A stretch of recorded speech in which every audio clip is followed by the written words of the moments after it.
Il est l'un des attaquants les plus talentueux de l'histoire du football européen. Avant-centre de la Wunderteam autrichienne des années 30, il est souvent présenté comme le joueur qui a défié Hitler. Mais qui était Matthias Sindelar?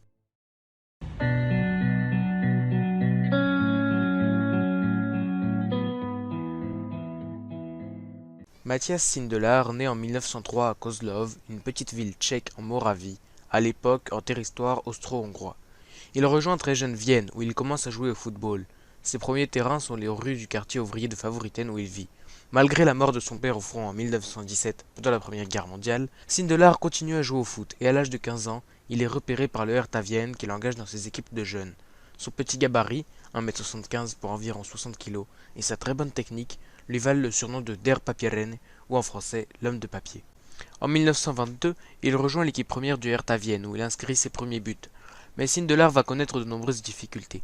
En parallèle de son passage en pro, il perd en 1922 son emploi à l'usine automobile où il travaille. Malgré quelques prestations intéressantes au championnat, il est rarement titulaire et dans le même temps, la situation de son club se dégrade et le Hertha Vienne se retrouve enlisé dans le bas du classement du championnat autrichien. Ce n'est pas la première saison difficile que traverse son club, mais cette fois-ci, la crise est aussi économique. Mais le coup le plus dur pour Sindelar est une grave blessure au genou, qui arrive en mai 1923 et qui l'éloignera des terrains pendant plus d'1 an. Pour survivre, le Hertha Vienne doit réduire son groupe et certains membres du club sont licenciés. Sindelar, qui n'est à ce moment-là même pas certain de pouvoir un jour rejouer au football, se retrouve parmi les victimes de la situation du club. Il est alors gravement blessé, sans club, et son avenir dans le football semble compromis.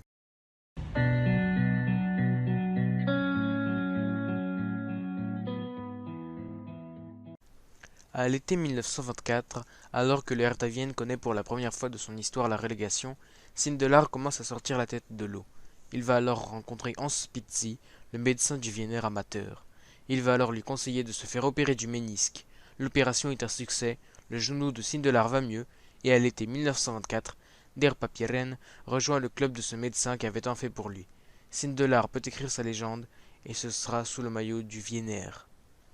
Sous le maillot du Wiener amateur, il arrive à la deuxième place du championnat autrichien 1924-1925 avant de décrocher le titre de champion 1925-1926, tout en remportant en parallèle 3 Coupes d'Autriche en 1924, 1925 et 1926. Après ces 2 années riches en trophées, le Wiener amateur devient l'Austria Vienne et prend le statut professionnel. Et pour couronner le tout, Sindelar fait ses débuts en sélection autrichienne pendant que son ancien club, le Hertha Vienne, sombre dans l'oubli. Mais après ces 2 années riches en trophées, l'Austria Vienne connaît des années difficiles et le club ne gagne plus rien jusqu'en 1933 malgré 2 finales de coupe perdues en 1927 et en 1930. Le club se retrouve enlisé dans le ventre mou, mais arrive à renouveler convenablement son effectif, ce qui lui permet d'éviter une descente en deuxième division. Mais malgré cette période difficile, Sindelar reste fidèle à son club et rejette toutes les offres qui lui sont faites, du Slavia Prague au Rapid de Vienne, en passant par les meilleurs clubs anglais. Cette fidélité à l'Austria fait de lui le joueur le plus populaire du club et une légende du football autrichien. Sindelar est toujours un monstre, mais il apparaît bien trop seul dans une équipe où uniquement lui impressionne. Avec l'équipe d'Autriche, il connaît quelques problèmes et à cause d'une dispute avec Friedrich Guschweidl, il est banni de l'équipe nationale autrichienne en 1929 et ne disputera pas la Coupe du Monde de 1930 à laquelle l'Autriche n'a pas participé. Il réintégrera la sélection en mai 1931 grâce à la pression des médias et des supporters.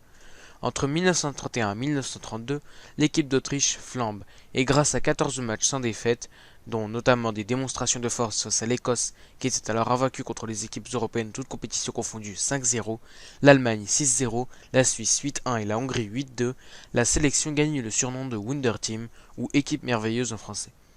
Malheureusement, notamment à cause des retraites internationales de Rudi Iden, le gardien, du défenseur Schramsels, du capitaine Blum et de la semi-retraite de l'attaquant Friedrich Gschwedel, la Wunder Team perd en qualité et l'équipe d'Autriche doit être remaniée. Mais malgré tous ces imprévus, Sindelar continue à jouer pour son pays, et l'Autriche reste une équipe impressionnante. De son côté, Sindelar voit la situation de son club s'améliorer et jouera entre 1933 et 1938 la Coupe Mitropa, qui était une Ligue des champions réduite avec des participants issus uniquement de Tchécoslovaquie, d'Autriche, de Hongrie, d'Italie, et puis selon les époques, de Roumanie, de Yougoslavie et parfois Suisse. L'Austria Vienne remportera les éditions 1933 en éliminant le Slavia Prague, la Juve et en gagnant en finale contre l'AS Ambrosiana, plus connu sous le nom d'Inter Milan, avec un Sindelar meilleur buteur de la compétition avec 5 buts. Ils gagneront aussi la compétition en 1936 en éliminant les Grasshoppers de Zurich, Bologne, le Slavia Prague, l'Újpest FC, un club hongrois, et le Sparta Prague. Il participera aussi à deux demi-finales perdues en 1935 et en 1937, à chaque fois contre les Hongrois du Ferencváros de Budapest.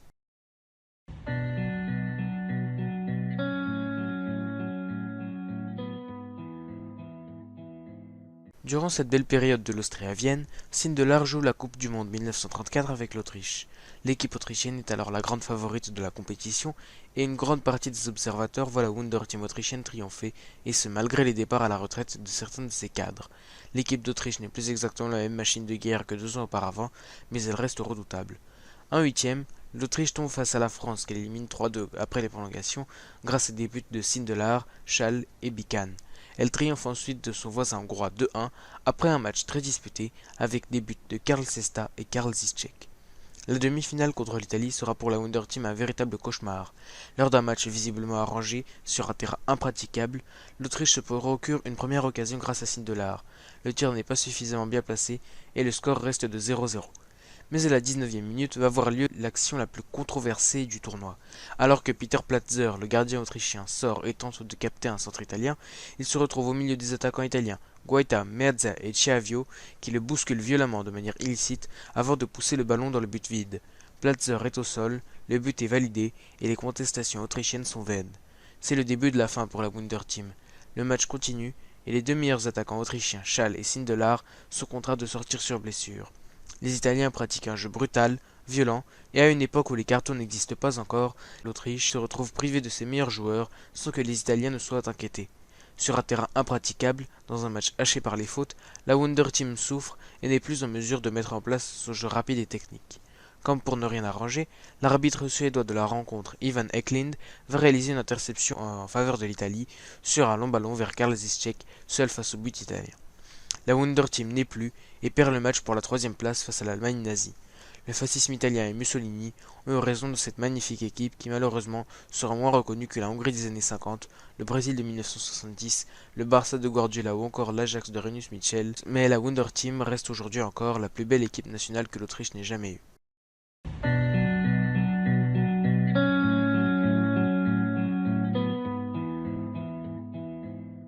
Après la Coupe du Monde, Sindelar continuera de briller avec l'Austria, mais joue de moins en moins en équipe nationale. Il y joue son dernier match officiel lors d'une victoire 4-3 contre la Suisse en 1937, où il marque un but qui sera son 26e et dernier sous le maillot de l'équipe nationale autrichienne. Il est encore aujourd'hui le 6e meilleur buteur de l'histoire de son pays. Et si la carrière internationale de Sindelar s'est arrêtée aussi brutalement, c'est qu'à cette époque, sport et politique sont étroitement liés, et avec l'Anschluss, l'annexion de l'Autriche par l'Allemagne nazie, les deux équipes fusionnent sous le maillot du Reich, et l'Autriche ne jouera jamais une Coupe du Monde 1938, pour laquelle elle était pourtant qualifiée. Le football autrichien connaît alors une longue période de flou, et avec les dissolutions de clubs et le licenciement de tous les joueurs juifs qui sont obligés de fuir le pays, le football autrichien est totalement chamboulé.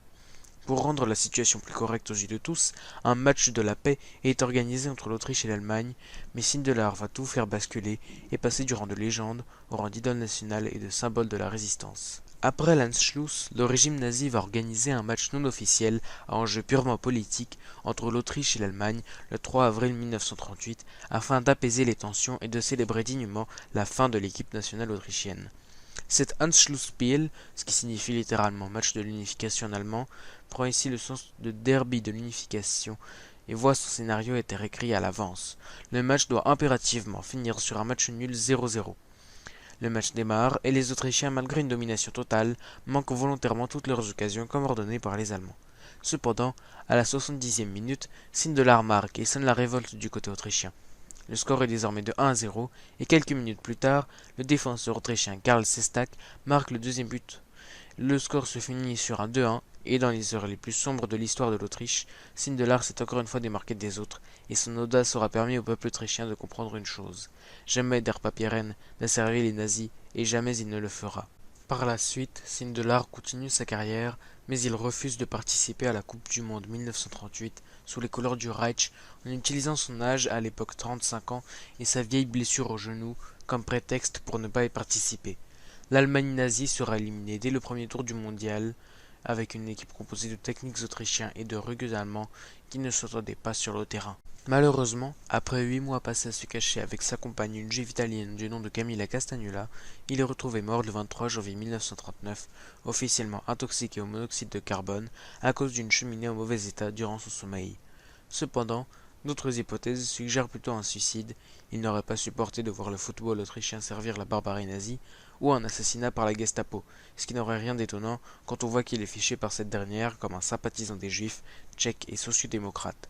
Aujourd'hui, la cause de sa mort n'est toujours pas connue, faute à un rapport d'enquête soi-disant perdu pendant la guerre. Le joueur fantastique que seuls les régimes totalitaires ont pu vaincre, meilleur joueur du monde en son temps, légende du football malheureusement trop méconnu, Sindelar est incontestablement le meilleur joueur que l'Autriche n'ait jamais eu. Au cours de sa carrière, il a marqué 128 buts avec l'Austria Vienne. Ses cendres reposent aujourd'hui dans une tombe aux couleurs de l'Austria, au cimetière central de Vienne.